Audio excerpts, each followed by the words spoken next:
Making It Work is brought to you by the Max Dupree Center for Leadership at Fuller Theological Seminary and the Theology of Work Project. Welcome to Making It Work.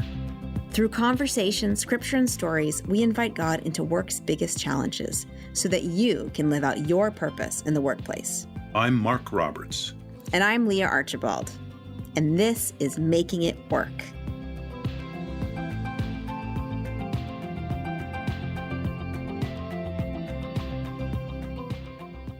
This month is Mental Health Awareness Month in the United States, and we're kicking off a series on mental wellness and work.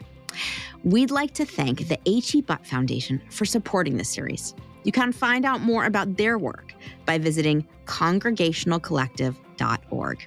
Today, we're discussing how mental wellness connects to faith, barriers to mental wellness at work, and what you can do about it. Our guest, Becca Brune, is the executive director of the Congregational Collective, a new nonprofit funded by the H.E. Butt Foundation, aiming to make San Antonio's faith communities safe places for people seeking mental wellness. Previously, Brune was an executive leader with Meadows Mental Health Policy Institute, a Dallas-based organization focused on building equitable mental health systems. Over the past 24 years, Becca's work has spanned a broad array of multi-sector institutions. She has assumed leadership roles in philanthropy, local government, private sector, and nonprofits. As a trained mediator, she has facilitated community conversations around natural resource management issues, healthcare, economic development, strategic planning, and community engagement. And we're so grateful to have her on the podcast today. Becca Brune, thank you so much for joining us on the Making It Work podcast. Thank you. Thank you for having me. So I wonder if we could just start by defining our terms. When we talk about mental wellness, what do you really mean? So if we think about mental wellness, this includes our emotional, our psychological, our social well-being, right? It affects all of us, right? How we think, how we feel, how we act. It helps us determine how we handle stress, how we relate to others, how we make our choices in life. And so mental wellness is this important facet, right? That all the way from childhood to adolescence to adulthood, it really determines our thoughts and our moods. And see, what I think people don't understand is what really the factors that impact, right, mental wellness, that makes my mental wellness different from yours, are things like my biological factors, right? My genes, my brain chemistry, my life experiences. Did I grow up in a childhood where I suffered from trauma or abuse, right? Do I have a family history that affects people's mental wellness? And so these factors are really what makes the distinct factor between my mental wellness versus yours, but we all have it, right? And part of that is influencing, how do we handle the stress? How do we adapt? Are we resilient? So to say that it affects us all is true, right? I love the term wellness, and it's not the first term that I go for, and I wonder, and Mark, you've worked in this space for a long time, and we've mostly heard the words mental health. Is that your experience, Mark, as well? Yeah, there's been a shift in language. It'd be interesting, Becca, to hear your thoughts on that. I have my own suspicions, but you know it. So tell us more about that. Sure. I think there's a couple of things, right? And, first, like back in 2006, the Robert Wood Johnson did this extensive research study. And when they looked at mortality and morbidity, they said, what's really affecting our health? And what they found was it's not about access to healthcare or clinicians. It's about your lived experiences. It's about your social networks. It's about the environment you live in, your education, right? Your earning potential and power. And so it really began to change the conversation at a national level around wellness and what are those factors that determine wellness. And I think the second thing that, and having worked kind of in the healthcare industry for a while, the second thing that I think really the confluence of this, right, was that all of a sudden hospitals were being incentivized to not keep people in the hospital, but to actually keep people out of the hospital. And there became a whole conversation around non-medical drivers that really began to look at, is it your housing insecurity, your food insecurity? What are those things that are going to create a wellness, right? Not healthcare, not health, not physical, but overall wellness. And again, they looked at, who are your social networks? Do you go to church? So it's, the genie's out of the bottle in some respects, right? Like we're not going to ever go back. And I think that's been so healthy for this conversation around defining well-being and wellness. So whereas if we hear the word or the phrase mental health, we tend to have a narrower view of what that is. Yeah. And, maybe you should see a counselor or, find some medication or it's sort of that. And you're talking about really all of life and how all of life contributes. Yeah, that's great. So, Becca, you mentioned the faith component in this study, whether people go to church and how does that affect their overall mental wellness? What is the connection there? Well, interestingly enough, I'm just going to say there's several places in the Bible where it really talks about joy, love, happiness. In fact, it's the whole book of Psalms, right? And so for us to say that there's not an intersectionality between our mental wellness and our spiritual wellness and health is to say that, teachings in the Bible and biblical traditions are very much grounded in the sense that looking at something beyond and bigger than yourself to give you that sense of hope and that source of joy. And so oftentimes when people are dealing with huge life experiences and challenges, where do they go? They lean into their faith. 85% of people lean into their faith. 65% of people who have an emotional or mental, issue, whether it's anxiety, depression, mild to moderate, they go to their clergy. So whether we like it or not, that intersectionality is there, right? There's so much there that I want to touch on, but let's go back.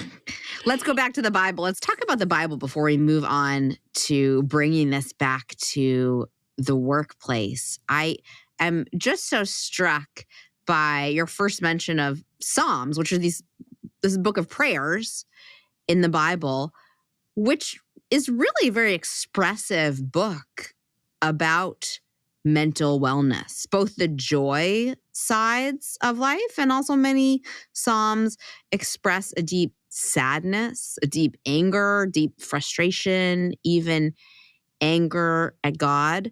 And yet I also sense that for some people, there's a reticence to go to the Bible with all the emotions that make up mental wellness. So it's interesting you said that because I think like the dichotomy to this is that as much as in Psalms, there's a sense of joy and hope. What's found in the joy and hope is to say, look, I'm going to lean into this space of darkness, right? I'm going to lean into this space and be okay and comfortable because I know that, you were with me, God. Like you were going to guide me through this. And so I think that's where the balance of hope comes. Because you're absolutely right. I mean, most of the books were written by people who were very dark, right? In a very dark space. David, Solomon, right? The sons of Korah, right? So it's interesting because while I think it's giving us permissions almost to be in that space, to be in that sense of darkness, but then what's beautiful about it is it brings to that sense of, but you're with me, God, you're going to get me through this. I'll as I'm thinking about wellness and also wholeness, and that word shows up a lot too in this conversation. I mean, that is either of those could actually be a very defensible translation of the biblical word. Usually we translate as peace, shalom, because shalom isn't, first of all, it isn't just about the absence of conflict. We'd often read it on that. It is about that. But shalom is about sort of all of life functioning in the way God intended it to be. Shalom is about wholeness, and it's about wellness. And, there's so much in Scripture that speaks of peace, and including what we would call a mental peace. I think of like Isaiah 26. It says, you will keep in perfect peace those whose minds are steadfast because they trust in you. I mean, that's absolutely about wellness, and it's about minds. It's about mental wellness. We're then called to trust in the Lord forever. So if you think about peace in these terms, and I think it really is, I got Philippians 4, where Paul talks about praying about everything, and the peace of God that transcends all understanding will guard your hearts and your minds in Christ Jesus. So we've got this sort of promise in Scripture of God's peace. And I mean, that's really what you're talking about, and what so much of the work you're doing is meant to advance in real ways, in real communities with real people. And so, Mark, where you're pointing to the word peace in the English translation of these verses, you're saying we could really think about wholeness as a word there. Yeah, I mean, the Isaiah, it could be, you will keep in perfect wholeness those whose mind are steadfast. And you could even use wellness there too, if you wanted, in perfect wellness. That really is the sense of the shalom is the Hebrew word, of course, but that's the sense of it. It isn't you'll keep in perfect lack of conflict. It's you will keep in perfect being in the way that God has intended you to be in. And so, yeah, I think this whole notion of wellness, well-being, wholeness, and then the mental dimension, it's all over in Scripture. Well, and I'd love to see your thoughts on this, because, there's oftentimes people say, God never gives you more than you can handle, right? And so I also think there's this element of permission to be in a space of owning that, right? That it's okay, that this is a disease, this is not me. And I'm okay, and God is with me, and He's saying it's okay. And I think there's some incredible, empowering, perspective to that, because I do think sometimes because of stigma, right, people still feel like I can't talk about it, especially in church, right? I'm not going to talk about it. Everything is perfect, but I do think there's this offering to say it's okay. It's a disease. It's not you, and there's an element of thankfulness because you're growing and learning through this journey. We're so grateful for the conversations we get to have here with our guests and with you, our listeners. If you've been encouraged by this podcast, would you help us keep going? A donation of any amount will help Christians all over the world connect their everyday work with God's kingdom purposes. To donate, visit theologyofwork.org/contribute.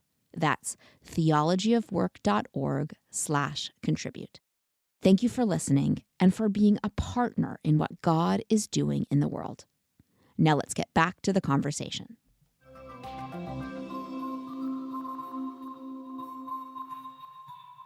Let's talk about this stigma that often stifles conversations around mental wellness, both in the workplace and at church. What is it, in your experience, what is it? I want to say, how can it be combated? But let's talk about, what does it look like, first of all? Yeah, I think it's that. It's this sense of uncomfortableness to be able to have the words to describe how you're feeling, or that if you do describe how you're feeling, that somehow you're going to be judged. And I think this is for the workplace, and I also think it's the church, right? That one of the things, and I know this sounds like I'm making this so simple to combat, but it does have to do with building a culture that supports the conversation. It has to do with building a culture to support the space and the conversation. It has to do with taking intentionality and time to create shared language and understanding about what this is, this whole distinction between mental health, mental illness versus wellness and wholeness, right? And so that's a lot of the work that we're doing, right? And I think it's the same thing for the workplace. Culture, leadership to support it, permission and dialogue, but shared conversation and words is important. So you're a mediator, you're a trained mediator, and you've worked with a lot of organizations and companies on how to have these conversations. How do you start a conversation that's structured in a way that it can lead to everybody's wellness and wholeness at the end, rather than fragmenting, stigmatized individuals that feel more separated from each other? One of the ways that we've started in the past that is so no one can argue data. And I know this sounds interesting and kind of strange at the same time, but no one can argue data. And when you go into a company or even to, a place of work and you say, do you pay attention to the HR people? Do you pay attention? Do you provide supports around mental wellness, mental health? Interestingly enough, one study that we did, 87% said, oh yeah, it's a top priority, especially after COVID. We're all on this. We've got this and this and this. Well, when we asked the same question in a survey to their employees, less than 42% said, we don't see it. There aren't supports here. And so the first thing we do is point out the disconnect in what companies organizationally think they're doing and what people are needing. And I know that sounds like an odd approach, but it's the best way to begin to start a dialogue on what is needed and what is being provided to address those needs. And what is it that you feel that's needed in companies or in that conversation? Again, it has to do with this ability to have a space, a knowledge, and information. And just the simplest thing of providing information, if you think about it, just as a mother and someone who is so, so much of my time is thinking about my young children as they're growing through this space and coming out of COVID, right, in schools. And one of the things that employers can do for their employees is to begin to have conversations about how to create early intervention, early prevention around children's mental health. They did a study and they said that over 65% of the people who are going into the workplace are thinking about their children's mental health. And so why not, as a company, would you begin to provide information, workshops, seminars, bring in conversation, because you're then providing tools for a parent to then begin to alleviate some of their own mental health, their concern, their anxiety, their worry. I had shared this that when I was in my older position, we were having a conversation. This was right on the edge of COVID, right as COVID was really taking off, and we pulled together Fortune 500 companies, and there was this conversation, and these were like Bank of America and Amazon, Wells Fargo, and they were like, what do we do? And they said, I'm not worried about the woman who's coming into work or the man, right, who I know is on the verge of a psychotic break. I can see that. I can see their behaviors, their actions. I know there's something wrong. What I'm worried about is the woman or the man that's coming into work that sits behind a computer. And while they're looking like they're working and they're plugged in, I know in their head they're thinking about their spouse at home who's about to lose a job, or their kids are having to do homeschool. And so what do I do about that? Help me figure out the interventions for that. And so that's where we went down this whole conversation and exploration of, sharing information, creating space to have conversation and shared language, just so that it becomes freeing to begin to own that space. It's actually even freeing for me to hear that this is something that employers care about and are concerned about. Because I think for so many, that worker that you described going into the workplace who wants to hide a situation at home from their employer and their coworkers, I think that seems normal to me. Why would you want to tell the people who are in charge of your paycheck, that you are perhaps a liability or your mind is elsewhere? So it's very heartening for me to think that the people at the top of these Fortune 500 companies are concerned about the lifeblood of their business, which is their workforce, having full access to the wellness that will allow them to be more present in their positions. Yeah. Becca, I'd like to, you mentioned the church. And the church is sort of, I would say, very uneven record at helping people deal with issues related to mental challenges, but then mental wellness overall. And you mentioned the stigma. When I was a pastor for many years, and one of the things that was really almost shocking to me was people would come into me and with with considerable shame, share some of the stuff they've been struggling with. And on the one hand, I felt glad that they could talk about it, but so distressed that the community that I had come to serve had been a place where people felt ashamed to say some of the things they've been dealing with. And of course, there's a long history of that. I expect that's a lot of what you're about. That's why the collective has this mission of helping churches to really help people, right, in mental wellness. You say something that is really powerful. One of the things that I think, and COVID had a lot to do with this, right, in terms of just uncovering an epidemic that we knew was already there. And churches, similar to businesses or companies, have got to remain relevant in society. They've got to remain relevant in community.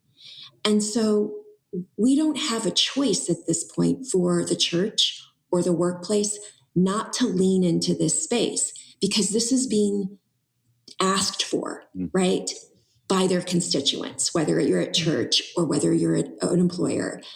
And even more so, this demographic of young people where they are all about wholeness and wellness. They're all about wanting to feel balance and having a life-work balance. And so they're going into their places of employment and saying, hey, my wholeness and wellness comes first. So you better create a space that's relevant and a culture that can address that.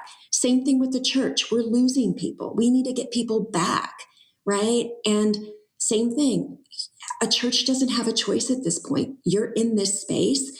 So we're coming alongside H.E. Butt Foundation and Congregational Collective to say, we want to be in the journey with you. And how do we help build the capacity and the tools for you to be able to do this work better? Yeah. Right? How do we help with we're not trying to turn you into clinicians, right? But how do we help create a space where there's compassion and grace and a lens of understanding that it's not a disease, you're a whole person, right? So anyway. Yeah. I would love for you to talk a little bit about what this looks like. I know you've run a pilot program through the Congregational Collective. I would love if you could talk about what does that look like? What do those conversations look like? And maybe what can we learn from your pilot conversations that we can take into our own places of work? Yeah, so we're in the pilot. We have 8 churches, and we started with a couple of things. First is, as I said, we're using a survey, right? Kind of getting a baseline to say, you might think you're here, but where are you really, right? And it's interesting. Some of the initial feedback we're getting is very similar to what I shared earlier, right? You have leaderships thinks we're in a certain space, and congregants think, well, maybe not, right? But it's really identifying where there's gaps and allowing us to assess some evidence-based tools to bring to the table. And a couple of those are kind of what I've already said is some foundational training around shared language, right? Shared knowledge. And more importantly, we're using a tool called Sanctuary. And it's been so incredible because it's a series that's full of testimonials, but it's all about people's life in the church and who are living in a journey and walking. And it really helps to create a lens of compassion. And so now people have a conversation and a dialogue. And we've already heard feedback from people saying, wow, this has really opened up conversation, or people with their own family members where before they, a woman shared with me that her son is married to somebody who is schizophrenic, and she basically, don't bring her over for lunches, don't bring over for dinners, I don't want to see her at holidays. And now it has completely shifted that into a space of, we need to show compassion, we need to embrace her. I know that's a small example, but it's huge. The other thing we're doing is we're doing some trainings around peer support specialists. And what we're finding is the churches are choosing models, right? But we're finding is it's a very powerful tool because it's allowing people to be in a space to journey alongside with someone. And so again, initial phase of the study, we launched in October. We're part of this foundational training, and then we'll step into this ability to be able to begin to measure more of the impact and identify what are the magic levers. Like, what we want to get out of this is, what's the framework? Like, what are those magic levers that have to be put into place that allow churches to be in this space and be successful? And if we can just walk away with some sort of a rubric or a framework that can be shared, that's huge. That's huge.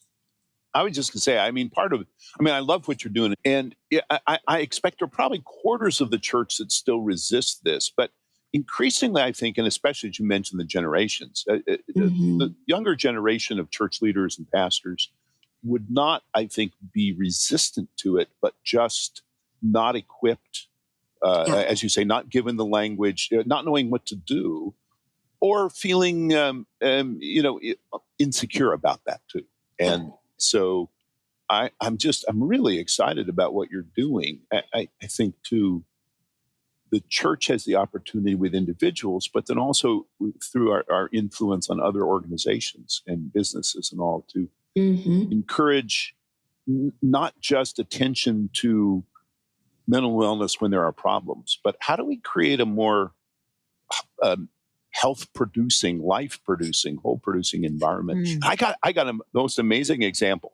So I have a boss, Michaela, and I noticed on the agenda for our next staff meeting, she wants to talk about how we can plan to scale back our work some in the summer as an organization, so that each of us can have a little more rest and refreshment.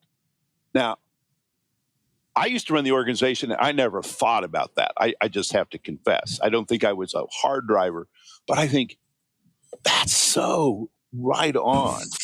And, I know that what you're about is also really trying to encourage that kind of vision.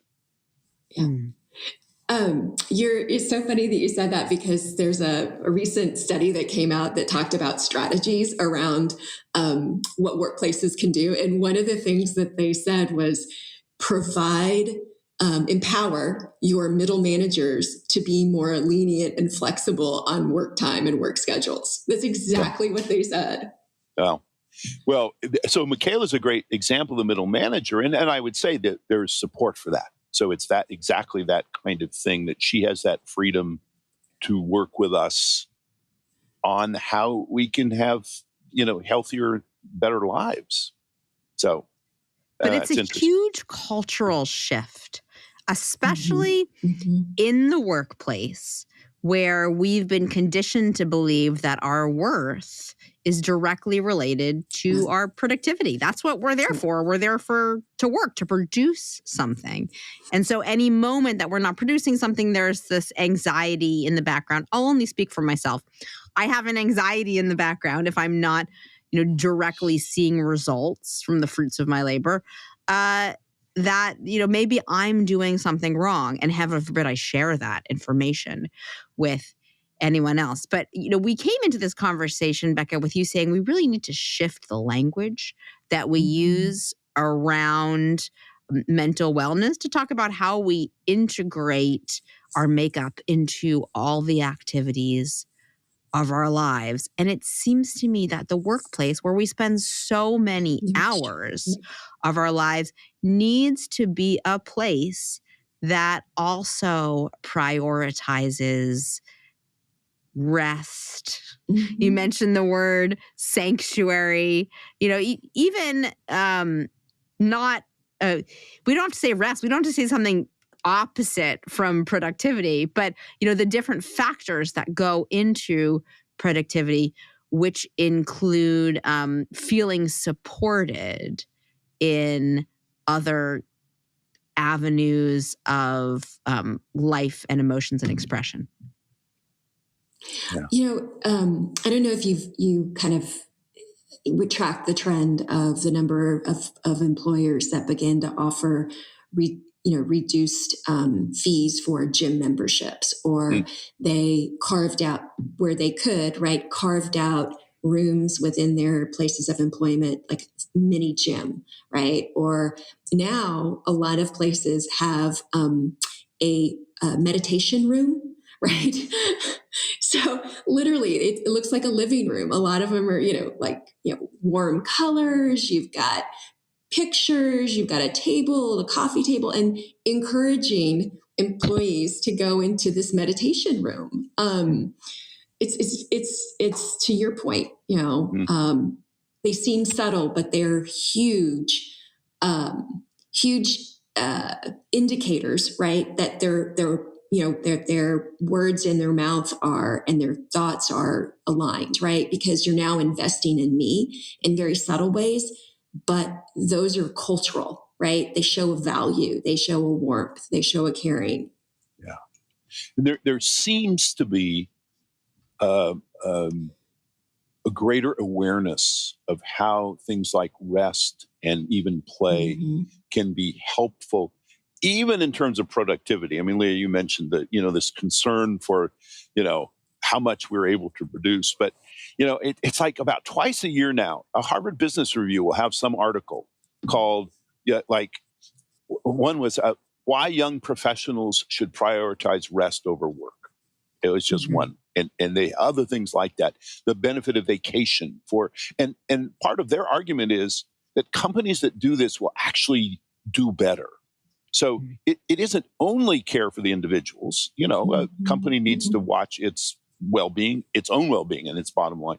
But they're discovering that this concern is actually good for companies and even their productivity, unlike the world that many of us grew up in, which was really about just do more, do more, do more. You mentioned productivity, but also I think to the same extent, companies being able to have, a value proposition to offer talent, right? In recruiting talent. If you want to hire the best and the brightest, and this is for this younger generation, something that is very important to them, then again, adapting your culture or adapting your environment to be able to recruit top talent is going to be essential. Yeah. Well, I got a great illustration for you from your organization. So years back, when I was interviewing before I was hired there, they wanted me, I was living in California, they wanted me to come to Texas for several days in June. But I had promised my son that he and I were going on a trip together in that time. And I'm thinking, oh my gosh, I'm just so torn. So finally I said to them, I've made this commitment to my son, so I can't come for that week. And they said, well, bring him, let him. And it blew me away. I still have one of my favorite pictures of my son sitting at this amazing outdoor restaurant having breakfast down on the Riverwalk in San Antonio. But exactly what you said, I'm thinking, oh my gosh, this organization cares about family that much. And it was one of the things that really drew me there, in addition to the work and the mission and the vision and all that, was here's a place that really does value family and that kind of well-being. So absolutely. So I'm hearing that organizations that do value the mental wellness of their employees, they get a lot of benefits in terms of buy-in from their employees. Like Mark tells a great story that he's still talking about his former employer years later because he got to bring his kid along to an interview trip. So I'm seeing that there are retention benefits. I'm seeing that there's, employee engagement benefits. That is all very important in a market where labor is scarce, right? Where you're trying to retain your top talent. All companies want to attract and retain top talent. I wonder if there's a fear that companies would start mental wellness programs and then these are the first things to get cut if there is an economic downturn or if the labor market changes in a way that if market forces change and there's a disruption in terms of the supply of labor. I wonder, how do we ingrain the attitude of supporting mental wellness so much in the fabric of our institutions that it's not kind of a flippant program that can be cut along with the, free bagels every Wednesday. Yeah. I mean, I think it goes back to what we said earlier, right? It's about having a culture that supports it. So that doesn't make it dependent on any one leader or any one, fad, or, this is, if it's part of that culture, that organizational culture with shared values and language wrapped around it, the holding pattern of that is pretty stable, right? It's hard to do. That's not an easy shift, right? There's a lot of change management that has to come with that. There's a lot of leadership buy-in. There's a lot of intentionality.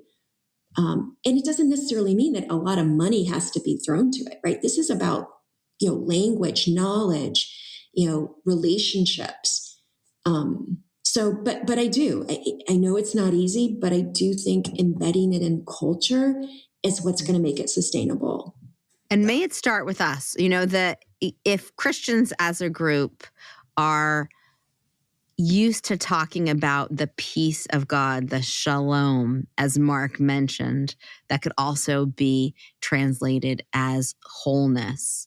Why not let a movement for wholeness, for mental wholeness in all of life come from those people who are already steeped in the scriptures and the words that have been so impactful throughout generations? Well, we who have a biblical understanding of life and personhood and work are well equipped, and rest, I should add, are well equipped.